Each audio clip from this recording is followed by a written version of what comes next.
A story song of Edgar Cayce.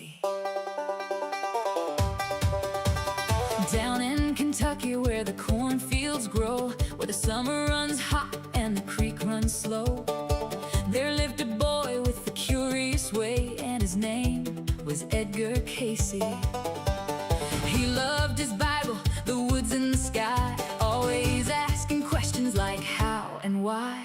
But school book lessons wouldn't stick in his head, no matter how many times those pages were read. One night, young Edgar had finally had enough. He'd studied all day and the work was tough. He put that school book underneath his head, closed both eyes and went straight to bed. Morning came and his father said, "Edgar, tell me what you've read." And Edgar started talking fast, every answer from first to last, page after page, line after line. Suddenly Edgar knew it just fine. His father stared, his mother said, "Well." Edgar looked confused himself. "I reckon I learned it while I slept, and that was only the beginning yet." Go to sleep, Edgar Cayce. Close your eyes and drift away. Everybody's got a question. Everybody wants to hear what you'll say.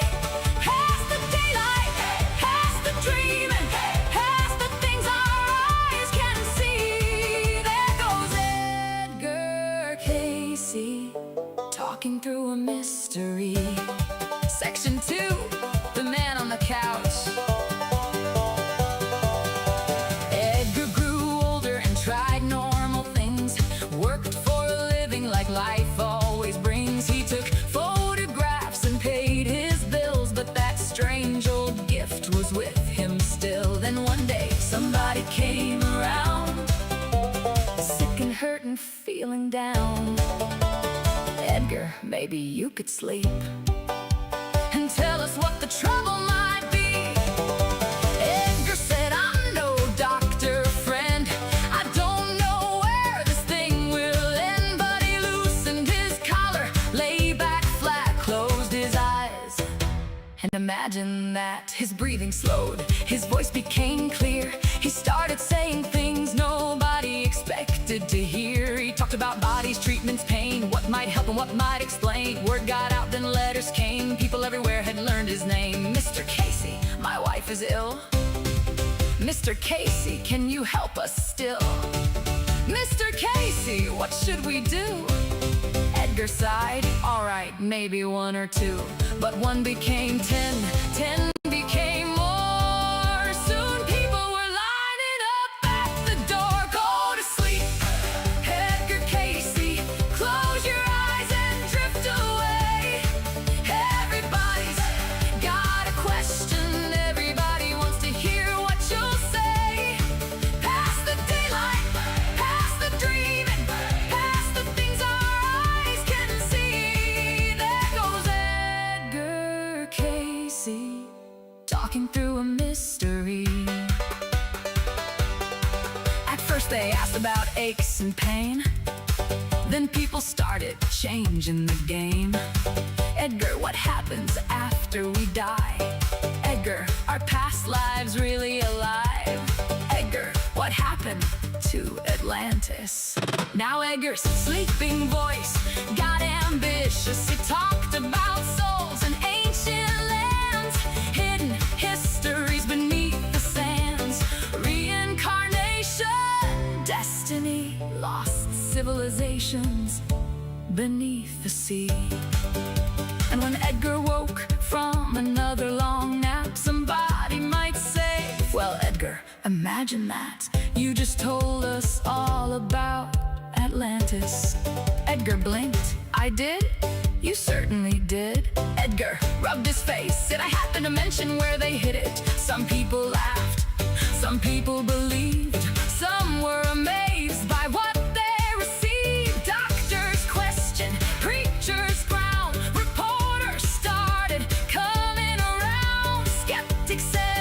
this can't be true. Believer said he knows things you don't do. And poor old Edgar was caught in between, famous for things he'd never consciously seen. Maybe it came from somewhere above, maybe from memory, faith or love. Maybe the human mind runs deep, far beyond what we know when we fall asleep.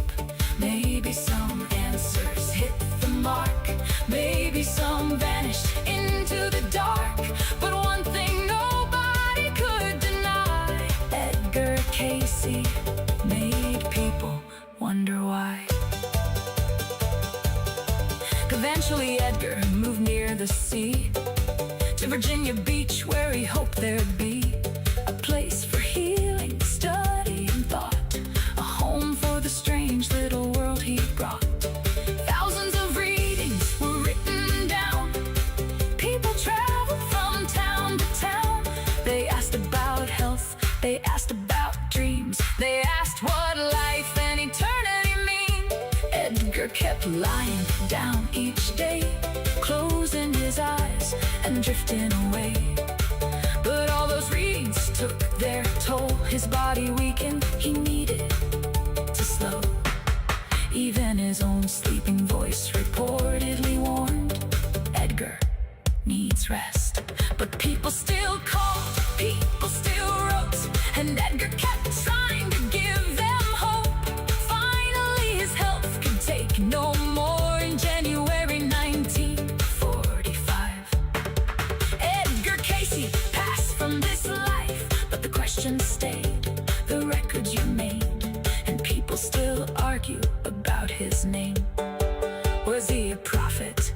Was he simply strange? Was there something hidden inside the brain?